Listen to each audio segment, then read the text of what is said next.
కొణిదెల పవన్ కళ్యాణ్ అనే నేను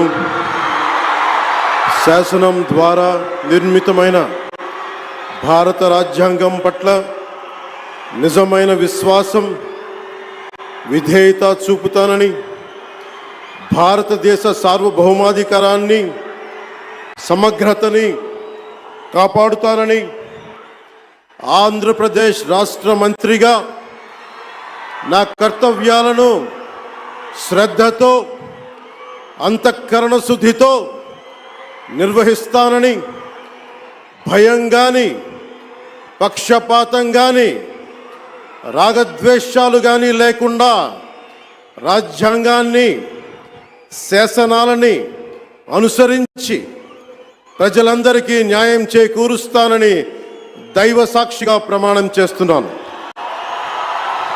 నేను కొణిదెల పవన్ కళ్యాణ్ అనే నేను ఆంధ్రప్రదేశ్ రాష్ట్ర మంత్రిగా నా పరిశీలనకు వచ్చిన లేదా నాకు తెలియవచ్చిన ఏ విషయాన్ని, నా కర్తవ్యాలను సక్రమంగా నిర్వహించేందుకు అవసరమైన మేరకు తప్ప ప్రత్యక్షంగా కానీ పరోక్షంగా కానీ ఏ వ్యక్తికి లేదా వ్యక్తులకి తెలియపరచనని లేదా వెల్లడించనని దైవ సాక్షిగా ప్రమాణం చేస్తున్నాను.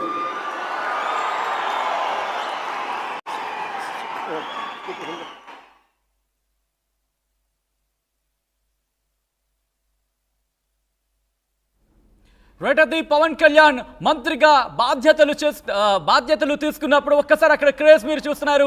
మంత్రిగా ఆయన బాధ్యతలు తీసుకుంటున్నట్లు ఆయన సంతకం చేస్తున్న విజువల్స్ మీరు చూస్తున్నారు. ఒక్కసారిగా ఆయన ప్రమాణ స్వీకారం చేస్తున్నప్పుడు క్రౌడ్లో జోష్ నిండిపోయిందని చెప్పుకోవాలి.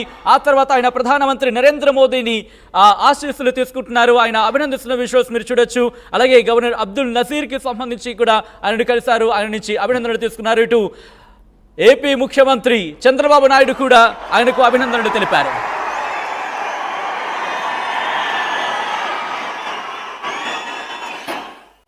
రియాక్షన్ చూడాలని చెప్పి కొన్ని కళ్ళు తహతహలాడుతున్నాయి, చూద్దాం. గౌరవనీయ అదిగో నారా లోకేష్ గారు,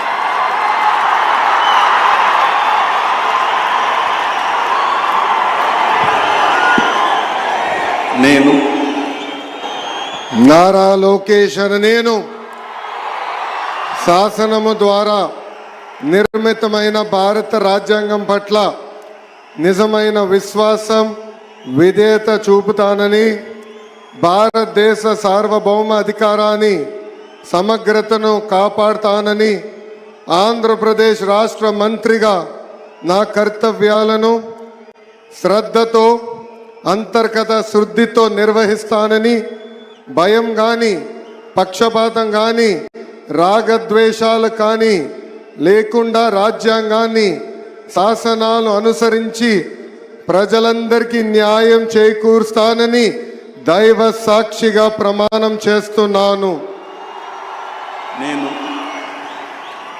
నారా లోకేష్ అని నేను ఆంధ్రప్రదేశ్ రాష్ట్ర మంత్రిగా నా పరిశీలనకు వచ్చిన లేదా నాకు తెలియవచ్చిన ఏ విషయాన్ని, నా కర్తవ్యాలను సక్రమంగా నిర్వహించేందుకు అవసరమైన మేరకు తప్ప ప్రత్యక్షంగా కానీ పరోక్షంగా కానీ ఏ వ్యక్తికి లేదా వ్యక్తులకు తెలియజేయనని లేదా వెల్లడించనని దైవ సాక్షిగా ప్రమాణం చేస్తున్నాను.